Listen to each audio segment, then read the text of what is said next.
نسبة الشاخر عند الرجال أكثر، عندها علاقة بزاف بالسمنة، عندها علاقة بانتفاخ اللسان، وكما كنقولوا ديك التراخي ديال ديك العضلة ديال الهضرة لها لو فوال. ولكن عند الأطفال حالة خاصة، عند البالغين حالة خاصة. فلهذا فاش كنقول لك أنا التنفس الطبيعي خصو يكون عن طريق الأنف. أنا غادي نعطيك واحد النبذة بسيطة عند الأطفال، واللي هو ماشي شاخر مزمن بحال الشاخر اللي عند البالغين.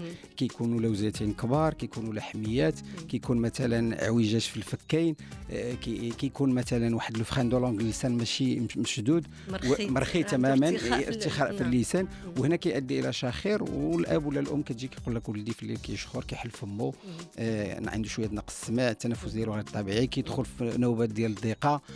هنا كنديروا الفحص الطبي الاولي وكيبان لنا على ان السبب ها هو. بالنسبه للبالغين بحال اللي قلت لك، الفرق بين النساء والرجال من ناحيه ديال العدد، ولكن كنلقاو اما سمنه، اما مثلا اعوجاج غضروف انفي، اما انتفاخ لحميات، اما مثلا داك اللها فعلا يعني الحجم ديالو غير طبيعي، اما اللوزتين الحجم ديالهم كبير، اما لسان غليظ، اما واحد اضطراب في الضغط الدموي، واللي كيؤدي على ان الحاله النفسيه ديال المريض ما كتكونش كتساعده. فلهذا هذه الاسباب كلها كتؤدي الى الشاخر.